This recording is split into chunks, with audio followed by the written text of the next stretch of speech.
Kids, welcome to my kitchen. With the winter holidays upon us, I thought I'd share some of my candy recipes with you. I make a lot of candy during the holidays and pass them out to my friends, family, and co-workers, neighbors, anybody that likes candy. These are some very simple recipes. Anyone can make them, and I hope you enjoy them. Right now we're going to start with cashew fudge. It's actually a cheater's fudge, which means you're not going to be standing over a hot stove stirring that marshmallow cream mixture until it reaches a certain stage. Softball, hardball, I don't remember which it is. But this one's quite simple and only takes four ingredients if you're adding cashews. You can make like walnut fudge or just plain chocolate fudge or peanut butter fudge. A word of caution, if you make peanut butter fudge, make a double batch because it'll be the first thing gone. And what we're going to do, we're going to start with a medium-sized saucepan. We're going to turn the heat on to medium. You will need one 14-ounce can of sweetened condensed milk, not evaporated. Pour that into your pan.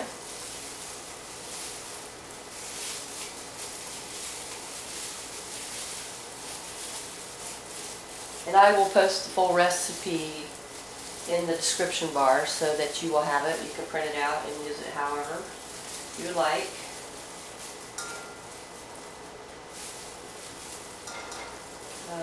And I'm wearing gloves because sometimes making candy can be messy and sticky, and it just seems a little bit more sanitary, I guess.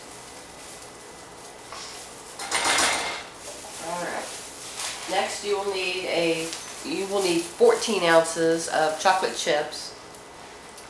I try to stay away from the store brands. I prefer like Nestle's, Hershey's, Reese's, because they tend to set up better than the store brands do. And most of them now, the peanut butter chips I know are in a 10-ounce bag. So if you're making a single batch, you would need a bag and a half. If you're doing like the chocolate chips, and this is just my personal favorite, I like the Special Dark. This is a 12-ounce bag, so I'm going to need a few more. I've got an extra bag there to sprinkle in. But anyway, add that to the sweetened condensed milk. Here's my partial bag. I'm just going to pour all that in there. And now we're going to stir over medium heat constantly. Stir constantly until the chips are just melted. You don't want it to come to a boil, you don't want it to get too hot. But we're just going to have it until just melted.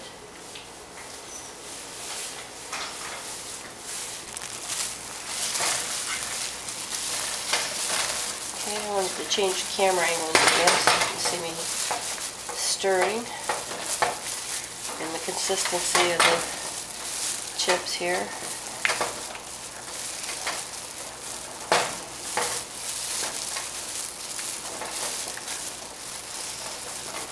And this will actually get done quite rapidly, so you want to stay on top of it here.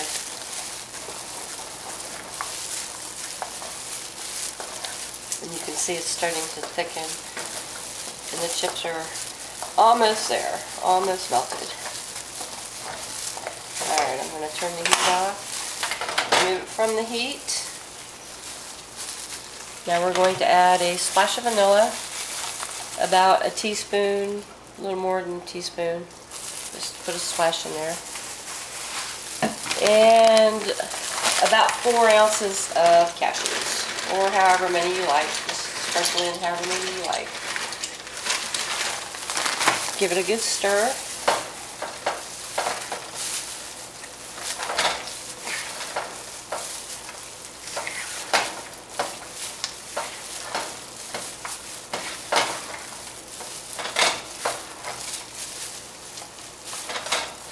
And it's very thick right now. Okay. Now I've got an 8x8 square pan here, lined with foil, all ready to go. Double batch, of course, would be a 13x9 pan. Take your fudge batter, plop it down in there.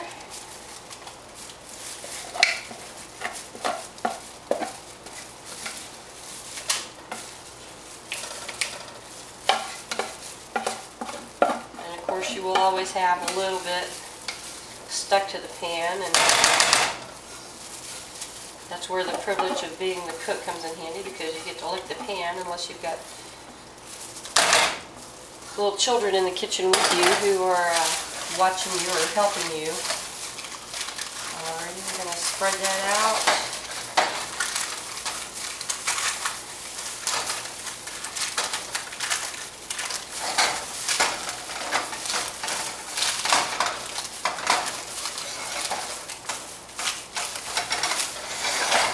And it doesn't have to be pretty. I mean, when you cut it, it's fudge. I mean,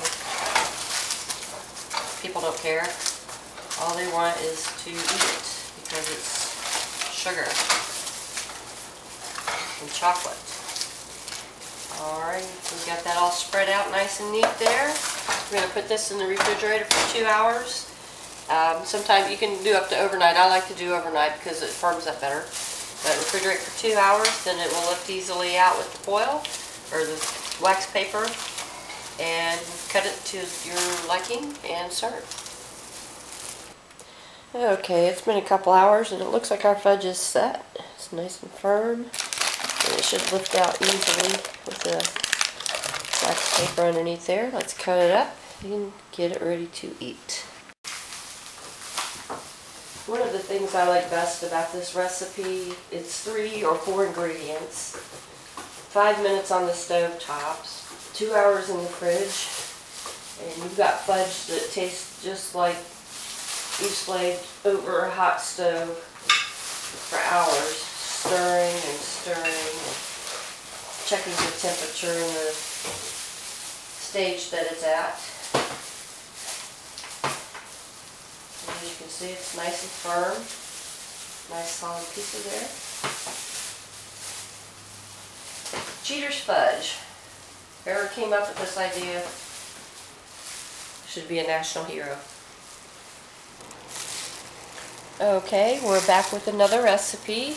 This time I am making peppermint bark, and this is a 2-ingredient recipe.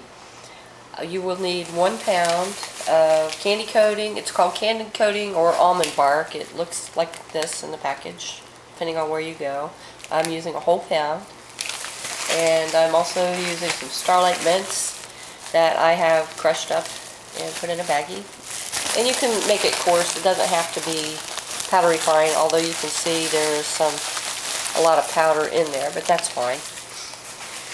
And I'm using the vanilla flavored bark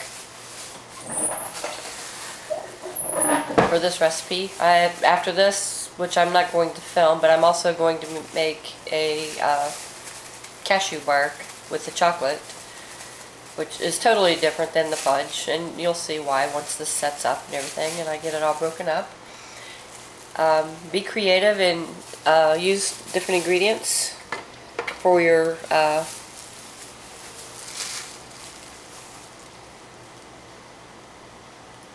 flavoring of the bark, I guess you could say. You could use, say, M&M's or Chex Mix, stuff like that. In this case, I'm using the peppermint bark at the moment. You want to do a double boiler method here, which is 2 pans that fits inside of each other.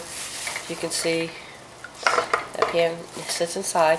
You want to put enough water in the bottom of the pan, so that it is touching this pan here. You want the water to be hot but not boiling. Please do not boil it. The pan should be hot to the touch, but you should still be able to touch it. And we're going to add the almond bark in here, and we're going to slowly stir it. And as you can see, it's starting to melt.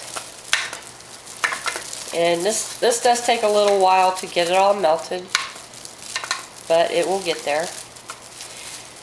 I have prepared a baking sheet with a piece of wax paper, which is where we're going to put it pour it once it's ready to go.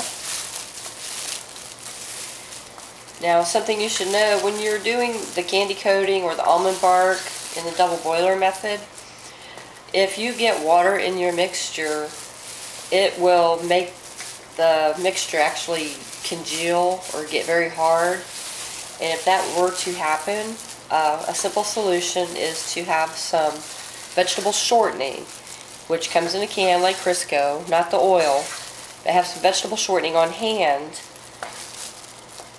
and then just add like a teaspoon at a time and stir it, and it will thin back up. So don't fret and think that you lost your whole batch of chocolate because it happened to get some water in there. Now we've got thoroughly melted chocolate here. I'm going to add some of the peppermint pieces.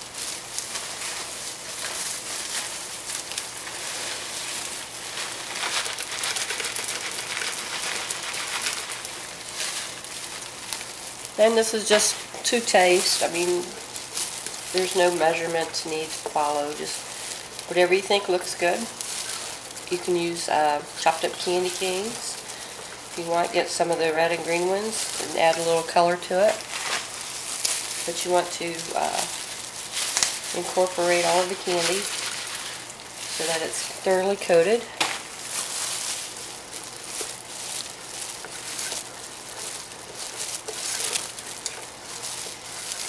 Okay, that looks pretty good to me right there.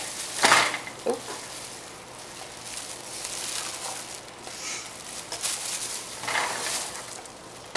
And now we're just going to pour it onto our wax paper.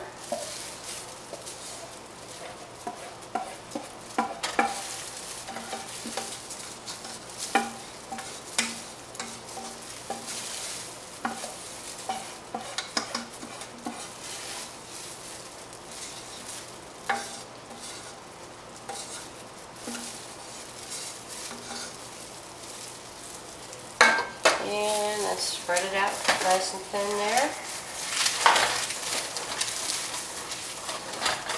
And it doesn't have to look perfect because you're going to break it up anyway once it cools.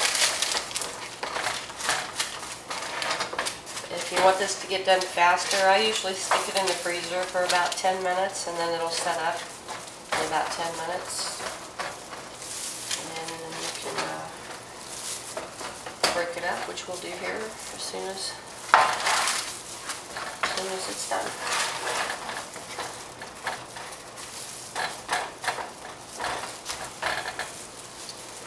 Alright, there we go, peppermint bark. I've taken our bark, our peppermint bark, out of the freezer. You can see it's all nice and solid there, and we're going to break it up, and it's ready to eat. And this breaks up pretty easy. Just take your wax paper and fold it up a little bit. And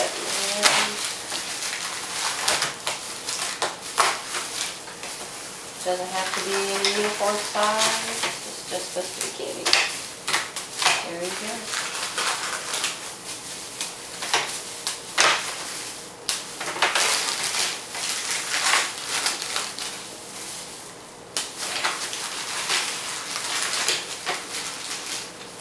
Of course, the chef has to taste it.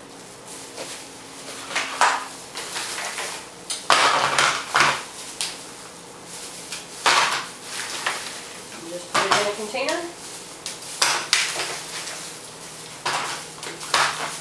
and enjoy.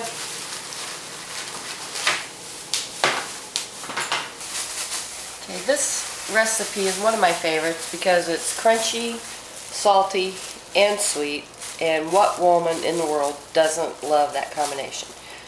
As you can see, I have already melted another pound of the chocolate, melting candy or almond bark, whatever you prefer. And I've made it a little bit thinner than the last. As you can see, it just kind of rolls off the spoon, real nice and thin. But you don't want to make it too thin. It's just a process that you have to play with. Get you a bag of pretzels, 14 ounce, not quite a pound. And I like the mini pretzels.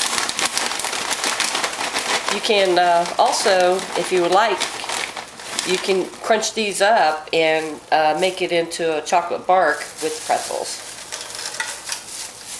But I like my pretzels whole, just because I like it. Throw a handful of them in there, get you a slotted spoon, big slotted, flat slotted spoon if you have one. Stir them around, get them all good and coated. Coat them real good, and then just scoop them out. Let that chocolate drip off of there a little bit. Have you a tray with some wax paper ready to go. Yeah, okay, that looks good. Dump them out.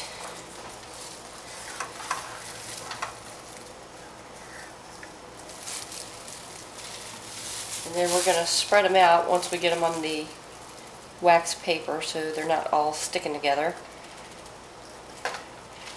Unless, of course, that's something you prefer. You can do that if you'd like. Personally, I like individual pretzels. So I'm going to separate them.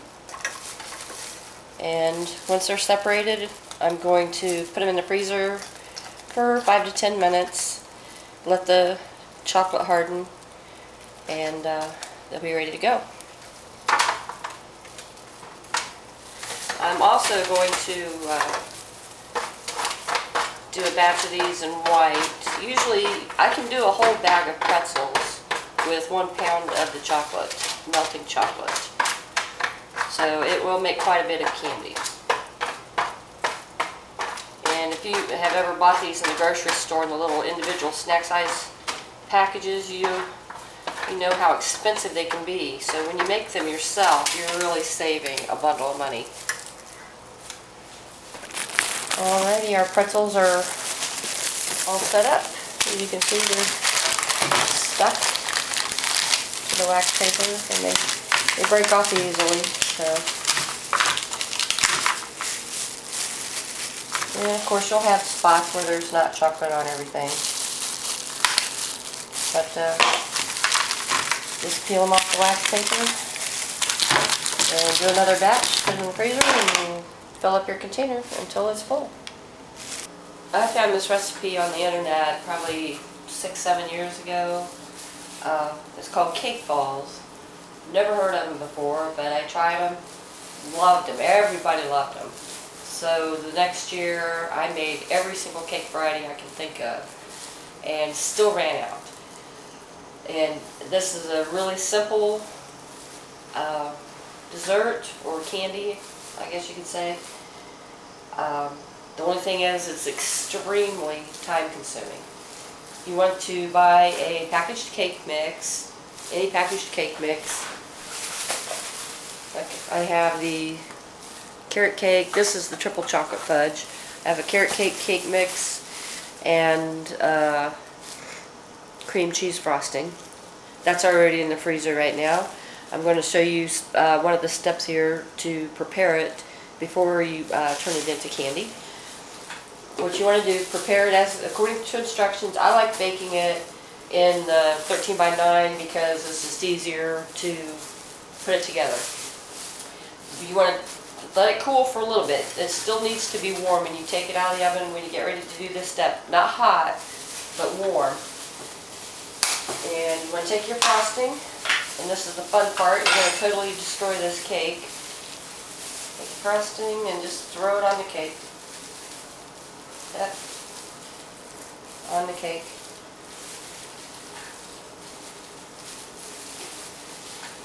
We're not going to be spreading this, as you will soon find out.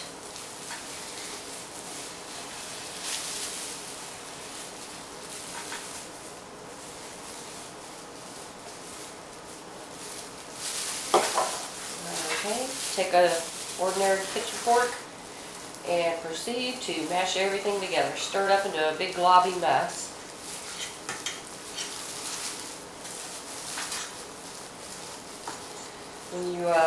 When this gets finished, it's going to look like cookie dough.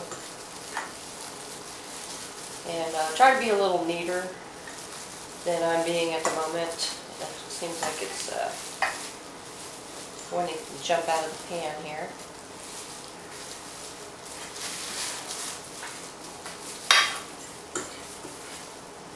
But once we get this all blended, we're going to put it in a freezer container and freeze it for at least 2 hours, so that way it turns into a consistency that you can work with. I like to freeze it overnight just to make sure it's good and solid. It's not really solid. You'll see when you make it, if you make it, the type of consistency it is. It's not all gooey mess like it is now. But once it's frozen, you're going to shape them into balls and then dip them into your melting chocolate or your almond bark and turn it into cake. Candy cake, I guess you want to call it, a candy cake.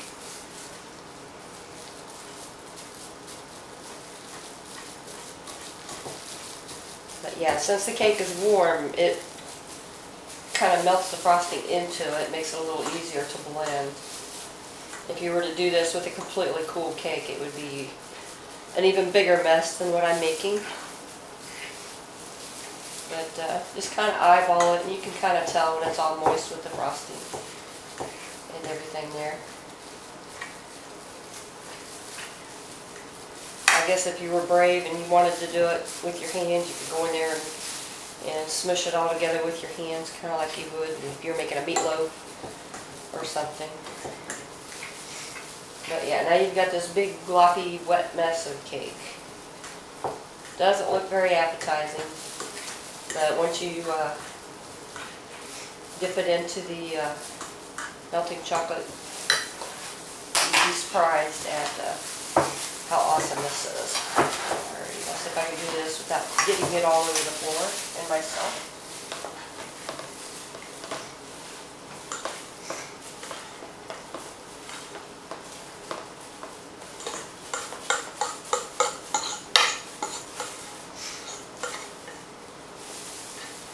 And one of the good things about this recipe is if you have to, let's say, make a cake for a party for somebody, you can do this and have 60 or 60, you can have up to 100 individual balls or servings, and people can just help themselves. You don't have to worry about them saying, oh, I want a big piece, or I want a little piece. They all get their own piece. And the bad part is, because of their shape and size, it's easy to eat more than you intend. Because once you start eating them and you find out how good they are, next thing you know, you've had 3 or 4 pieces of actual cake instead of just a little individual bite-sized piece.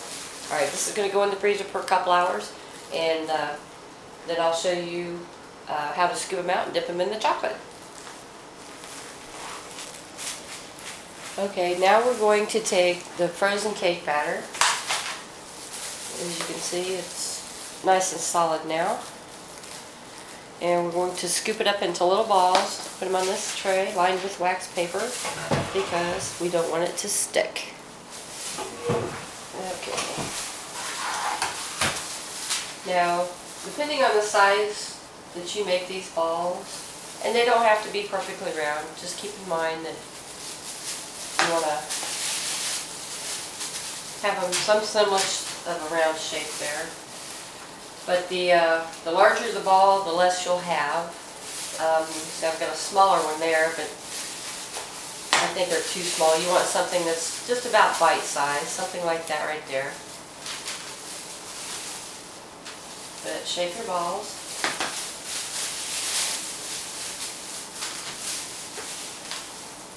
That sounded kind of funny, didn't it? Shape your balls. Oh, I'm such a naughty girl. Okay.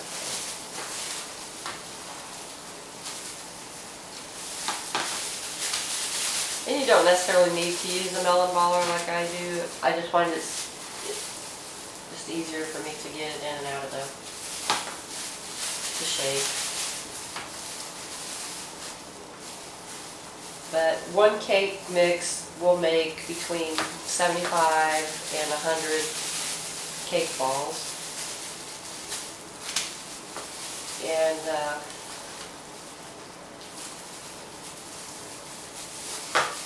if you don't want that many all at once, this will freeze for up to 6 weeks and stay good, so that way you can serve it another time. But once you taste these, they will go pretty rapidly, because who doesn't love cake and candy rolled into one? Because that's essentially what this is.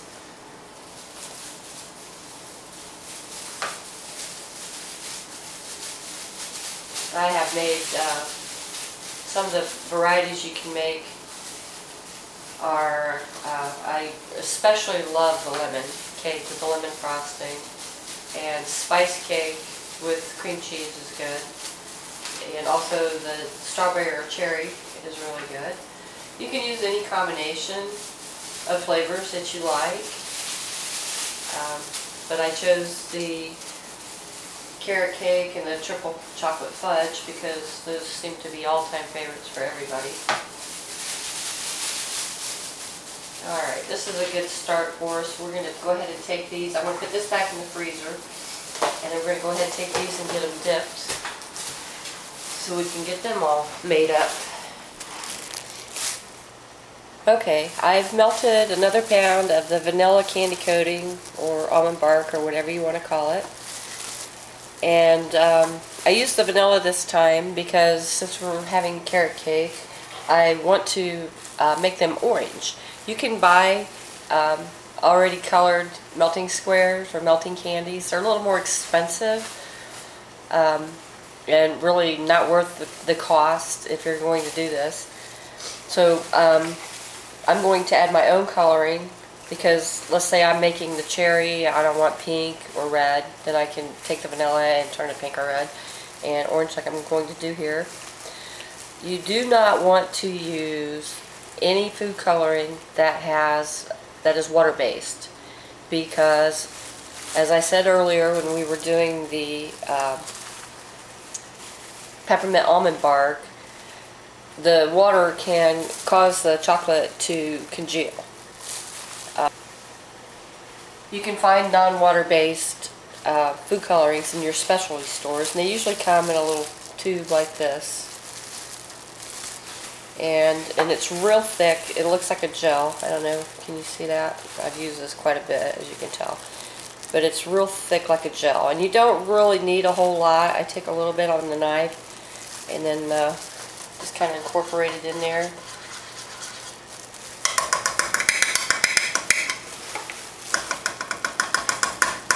And this stuff does stain, so wear some gloves. Anyway, we're going to stir this up and try to get it the orange color that I'd like to use for my carrot cake balls.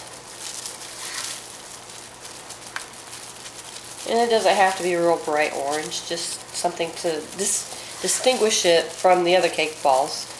Like I said, sometimes I'll make 6 at a time, and people know what flavor they are by what color they are. So that's a pretty good orange color there. I think we'll use that right there.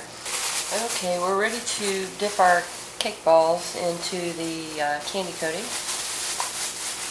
And I find that this method is the easiest for me. I use a little corn skewer and stick it in the balls. I find that this leaves the smallest possible hole. I used to use a toothpick, but they were always falling off. It seems to hold on better with the corn skewer. Dip it down into the chocolate, let it drip a little bit, hold a teaspoon underneath of it to catch the drippings, and then take your spoon, pull it off the corn holder, and if you have any, you'll have a little bit of frosting in your spoon. Use that to fill in the holes. And this is the reason why we freeze the batter, the cake mixture, is so that it retains its shape when you're dipping them, because otherwise they would just break apart into your dipping chocolate and just make a big old mess, and they don't retain their shape. So this, like I said, this is the best method here. Just set it down in there, take your spoon, kind of roll the chocolate over the top of it, or the candy coating, and then place it on your waxed paper over here. Fill in the hole. Then we're going to take these and put them in the freezer for 5 or 10 minutes so that the candy hardens up. And then after that, you can just put them into a sealed container, and they don't need to be refrigerated afterwards. Just put them in a sealed container and they'll be good for about a week in a sealed container, just out on your countertop. Okay, that one needs a little more.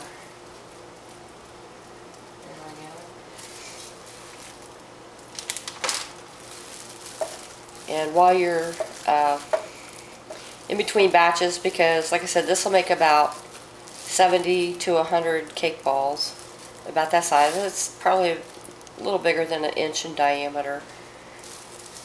And this is the time-consuming part, is individually dipping each one.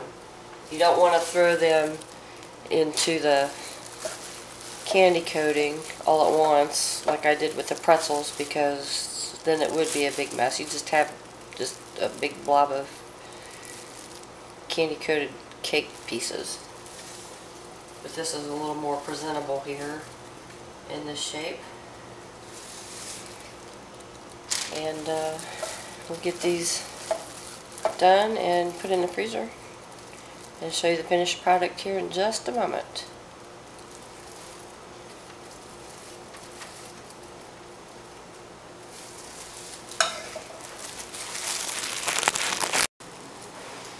Alrighty, it looks like our cake balls have finally set. Can we see that?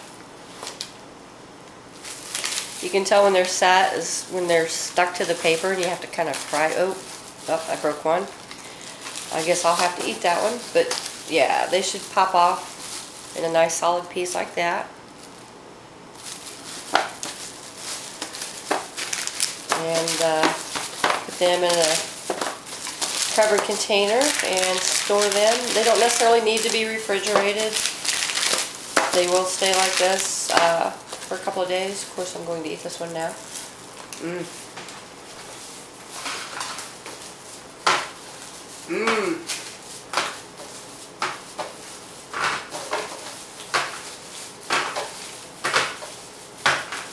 But yep, like I said, they don't have to be perfect. Leave the candy on the outside that's stuck to it, and you're good to go.